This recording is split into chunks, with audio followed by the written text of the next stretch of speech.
Many years ago, I had the privilege of holding a black and white print of a dead cat. It was the flat perspective, and yet the cat jumped off the paper in an extraordinary display of three-dimensionality. I'm fairly certain, Les, it was yours. Absolutely, it was mine. The question is, do you feel you could achieve the same result today in the digital realm as was achieved back then at the speed of a dripping tap in the silver gelatine darkroom? And what are the steps you'd take to do so? Now, I thought that was a lovely excuse to revisit something I did a long time ago. Not that these things are ever very far from your sense of who you are, where you've come from, and maybe where you're going. But it's just lovely to have that excuse to take time off from the hurly-burly of today and recall the things that allowed us, indeed influenced us and inspired us to get where we are today. So with that in mind, I thought, let's look at this print. It's in the National Gallery of Victoria's collection. It's in a number of public accessible collections. It's a silver gelatine print, heavily toned with all sorts of precious metals and so on. You can see the sulfuration, you can see the selenium split toning. There's platinum in there as well. And the blues are coming from a gold toner. And a massive amount of post-capture manipulation in the darkroom. It's an 8x10-inch contact print, and of course it's horrific. This poor cat died, and it was found under the house that we lived in all those years ago. And it represents a particular traumatic moment in my life. So let's begin at the beginning. And to do this, I think I need to recount some basic precepts, a conceptual framework, a list of points, steps perhaps, considerations, and then apply them to half a dozen or so case studies. But first comes the methodology, the reasoning behind as to how, why, what, and when. Now, we're talking about the representation of the third dimension in 2D. And here is a very high quality museum preservation master file of that very print I was just showing you, where the lighting is overcast. You can see the shadow edges are very soft, but a straight contact print looks nothing like this. What are all the moves that I've made to achieve this final result? It's a construction. Back in the 1970s, we would largely make the things that we then used the lens to draw photographically on our behalf. They were constructions, and much about reclaiming the indexicality of photography's inherent witnessing of, indexing of the decisive moment, and reclaiming that for our own purposes. It's about documenting things on our side of the lens. Initially indexed by my 8x10 camera versus what I've reconfigured. So it's all about highlights, shade, and shadows. The relighting of surfaces and volumes that then creates this illusion of form and presence, which in the case of the cat from 1978 completely takes it somewhere else. So let's, again, from our Understanding Pictures workshop, it's a single light. So there's a single set of shadows. And this is really important because as soon as you start introducing more than one set of shadows, you create incoherent form. But it's when you do this locally that things start to erupt, as I'll show you in a second. So these are basic precepts behind our lighting strategies. And if you push that a touch further and consider our basic lighting compass, where this is our point of view, and with one light, as we change its angle incident to the camera, we increase shade and most importantly cast shadows. Whereas as we bring the key light back to our line of sight where the perspective is being drawn from, we then have no tan, no shadows, because the shadows are projected directly behind and therefore the camera doesn't see it. So we have no tan where we have highlights and shade, no shadows versus increasing shadows. With that in mind, let's now consider the structural and metaphorical elements that our pictures arise from. Remember, we've got a drawing, a tonal, and a color composition. And it's how the drawing, the tonal, and the color compositions come together to recreate the missing third dimension and temporality, the passing of time that we inhabit metaphorically and literally So it's about the creation of the illusion of the third dimension in what is otherwise a flat, still, silent, immovable two-dimensional rendering on a monitor, or in my case, as a print. And isn't this one of the most remarkable things about two-dimensional art? It doesn't change. You're the one imbuing within it the sense of something else. Okay, let's now do this in a digital realm with this magnificent Ansel Adams Yosemite landscape. I featured much earlier this year in a black and white digital image tutorial. The drawing composition isn't changing. What have I done? I've reconfigured the distribution of light. So this relighting of various surfaces and the volumes they create reconfigures the sense of form and presence within an image. Back in 1936, the great Edward Weston. This is an example of Notan. There are shadows, of course, because the sun is not in the middle of his lens, but you can still see how three-dimensional the image is, and most importantly, the same tonalities, but they're three-dimensional. Do you see what I did with the cat?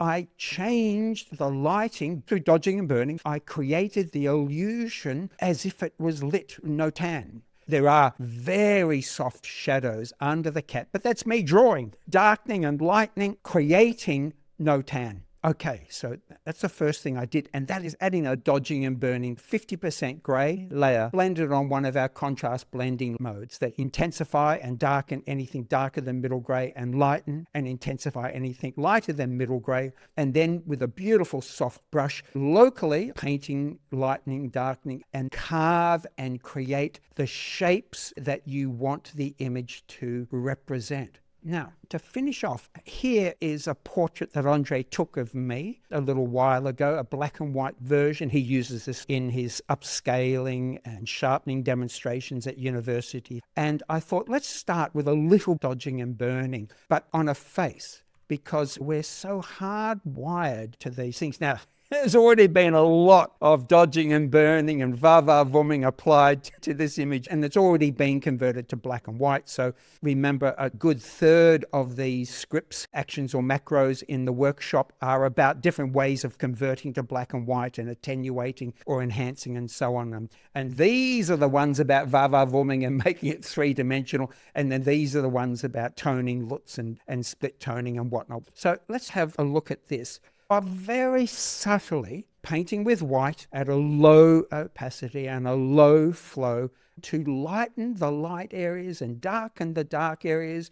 And of course, once you've done this, you can clip a curve or levels tool. Remember, even though this is an RGB file where we have the same densities in the red, green, and the blue channels, when using RGB tools on black and white, we don't have the hue shifts, saturation shifts on black and white images. And those of you who have done our Photoshop masterclass, for example, should be well and truly familiar with this. So let's turn on this enhancement so you can see how I went in and reconfigured my eyes, my eyebrows, different variations in the highlights. Now, if I change it to 50% grey with a nice soft brush, I'm not burning in with black, so I'm not darkening it, I'm not lightening it, it's with middle grey, so I can moderate that effect. Now let's turn everything off and on. That's just dodging and burning. Now some of you will know this from the workshops, the Pilbara Port Headland, long abandoned outdoor cinema of illusions in the oppressive desert heat. So from the Understanding Pictures workshop, I'm going to use our separation action. And there's the tonal composition, which is just the luminosity based on that 1953 NTSC luminosity formula. And there's the color composition, the mood and the personality. And of course, there's the relationships in the drawing composition. And let's use the extracted luminosity as the black and white conversion. Our perceived relative brightness of colors is one of the many ways we can convert the full color spectrum to the drama, the tonal composition, while preserving the drawing composition. Now, reattaching highlights. So simple. And just look at the difference. Already it's more three-dimensional. Now, I won't go on and on about how this action does what it does, neither the process nor the methodology. I'm just saying these are the steps I begin with. And then straight away, reverse overlay masking, currently at 100%. Let's pull that back to maybe 50% before and after, but I can layer mask that to relight certain areas, compared to other areas. I can even have several of these layers at different levels of relighting and then paint them locally into specific areas. And then we've got our enhanced shadow separations. And what about Verwahrung 3D Plus, which is now using the logic in the image itself in the tonal composition to reinforce elements in the drawing composition, the dimensions and feeling of shapes, but also the chiaroscuro, the way that different areas are enhanced or reconfigured to change their morphology. And that is at 20% default. Let's add a hide-all mask and painting with my beautiful soft paintbrush. Apply some of that enhanced presence, which is making objects more three-dimensional. So the uprights here holding up this projection screen, just reinforcing, you can see some of the drawing there, and then reinforcing these edges like that. So now it's standing up, and it's the illusion, isn't it? It's dimensionality enhanced. If we now, instead of the terrestrial three-dimensional modeling and enhancement, we now look at applying the macroscopic, and let's zoom in and put a hide-all layer mask, and with my nice soft brush painting with white, reinforcing some of the structure, you can see the dimensionality beginning to appear. I reinforce that edge to bring it forward. I start reinforcing some of these little tufts of grass, some of the rocks, the discarded components. So I begin with the lighting, the no-tan versus chiaroscuro, dodging and burning, changing form, shape, morphology, intensifying, just like I used chemical intensifiers and chemical reducing agents, increasing contrast proportionately or subtractively in the darkroom. Once I dodged and burned, I'm doing exactly the same sequences as in the darkroom. And to finish off, if we look at this gorgeous image, a black and white version of the artist studio from a dear friend, I want to recreate presence, not just dimensionality, not just form, but presence. The evocation that the artist has just left the studio for a moment before coming back to rekindle this wonderful conversation we've been having. Even if I just relight the subject and add hide-all layer mask, and with our soft paintbrush tool, start to apply the relighting locally. Let's include the table legs, the cross bracing to make the legs start to come forward.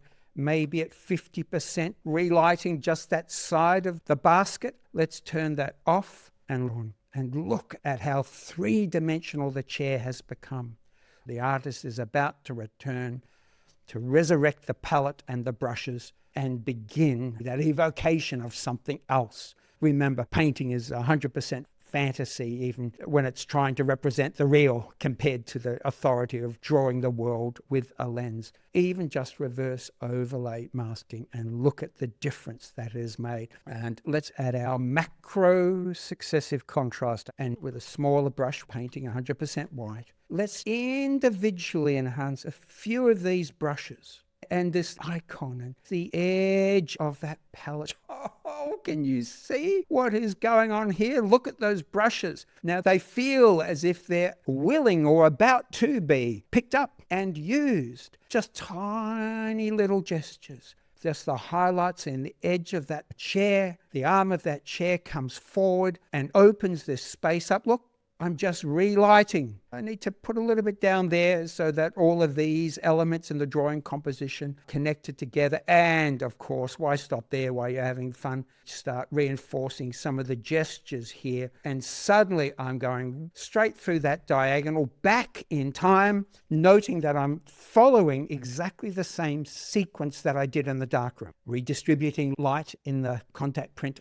And once the image was processed, then by hand with brushes and chemical reducing and intensifying and toning agents, further manipulating those effects that I dodged and burnt into the morphology of the image, not the indexicality, the truthfulness, but to create uncertainty or an illusion, alluding to something else than just what was in front of the camera. Remember, these are very personal images where what's in front of the lens is just an excuse to talk about what's going on inside me, not what is going on in the world itself, but my response to, my reaction with and so forth. So hopefully that answers a few of those questions, a few hints and clues from this particular workshop of how I go about to this very day doing that very thing.